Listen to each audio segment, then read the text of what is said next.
matapos ang halos 15 taon, makakasama na ni Mary Jane Veloso ang kanyang pamilya at anak. Yan ang sentro balita ni Isaiah Mirafuentes.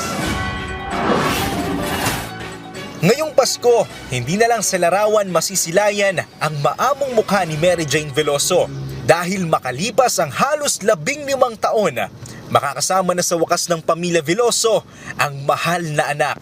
Napakasaya po. Hindi ko po maipapaliwanag kung ano po ba yung pakiramdam ko nung araw na yun. Talagang para po bang nabunot yung nakatarak sa dibdib ko. Hindi akalain ni Celia Veloso na makakasama pa ang anak matapos itong makulong sa Indonesia. Nawalan po kami ng pag-asa. Ito pong nag-pandemic.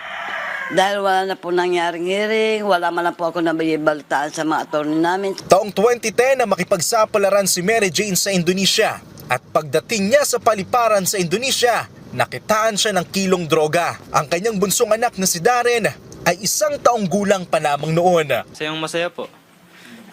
Ito na po yung regalo ngayong Pasko po. Kaya po tuwang-tuwa po kami. Wala pa mang eksaktong araw ng pagdating ni Veloso.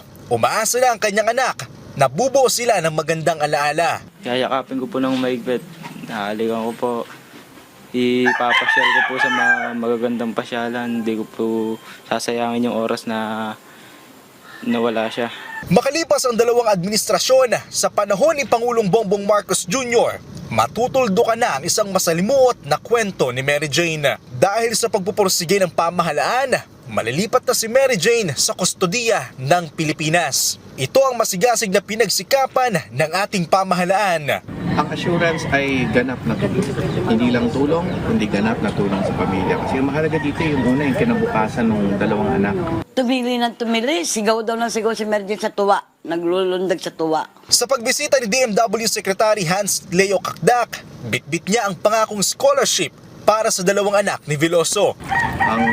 Ang ganap na tulong at suporta mula sa pamahalaan at yung patuloy nating concern, pagmamalasakit sa kanilang kapakanan. Kaya meron tayong meron ng mga paunang tulong o ayuda. Umaasa ang pamilya Veloso na mabubuo ang pamilya na matagal nang pinaglayo ng mapait na kapalaran. Isaiah Mirafuentes para sa Pambansang TV sa Bagong Pilipinas.